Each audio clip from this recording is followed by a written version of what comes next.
পশলা বৃষ্টিতে কারেন্ট চলে গিয়েছিল বাড়িতে।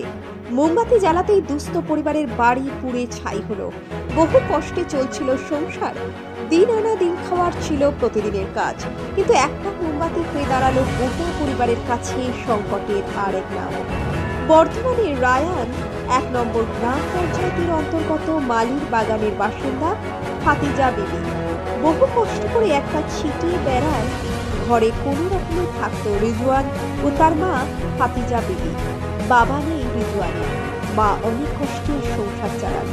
বৃহস্পতিবার সন্ধ্যায় তখন মুষলধারে ঝড় বৃষ্টি শুরু হয়, তখন চলে যায় বিদ্যুৎ। মোমবাতি জ্বালিয়ে রিজওয়ানকে পড়াতে বসান তার মা ফাতিজা বিবি। হঠাৎই মোমবাতির আগুন ছড়িয়ে পড়ে গোটা বাড়ি জুড়ে। পুড়ে ছাড়খাড় হয়ে যায় বাড়ির সমস্ত জিনিসপত্র। এখন তাদের থাকার জায়গা বলে কিছুই নেই আর।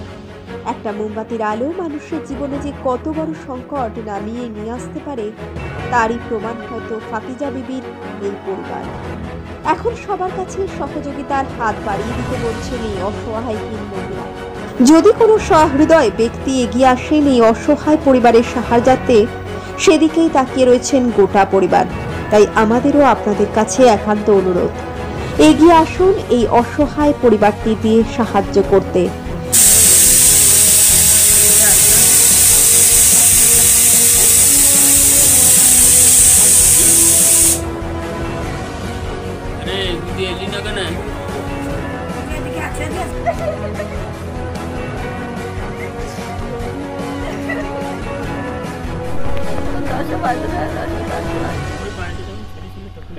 এই বাড়িটা কার?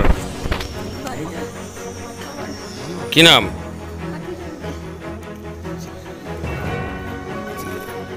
গতকাল রাত্রে এটা পুড়ে ছাই হয়ে গেছে ওটা বাড়িটা, কিন্তু কখন হয়েছিল, কিভাবে হয়েছিল? ওই মোমবাতির নামাজ পড়ছিলাম, মোমবাতি জ্বালিয়েছিলাম পেছু দিকে দিয়ে বাইরে বেরিয়েছি, আর কি করে যে ধরেছে আমি আর কিছু বুঝতে পারিনি। চারদিক তো ইটের ছিল, ওপরে কি ছিল?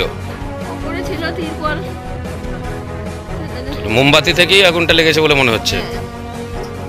কি কি ছিল এর মধ্যে, ক্ষয়ক্ষতি কি হয়েছে? অনেক কিছু ছিল, আমার কাপড় জামা কাগজপত্র সব নষ্ট, সব ছিল, সব কিছু নষ্ট। এই তো সব কিছু পয়সা ছিল বোধ হয়, 1000-2 টাকা ছিল বোধ হয়, টাকাটাও ঝুলাতে ছিল কাগজপাতির সাথে। কিছু টাকা ছিল আর গুরুত্বপূর্ণ কাগজপত্র দিয়েছিল, অনেক সরকারি নথি প্রমাণ সমস্ত কিছু ছিল।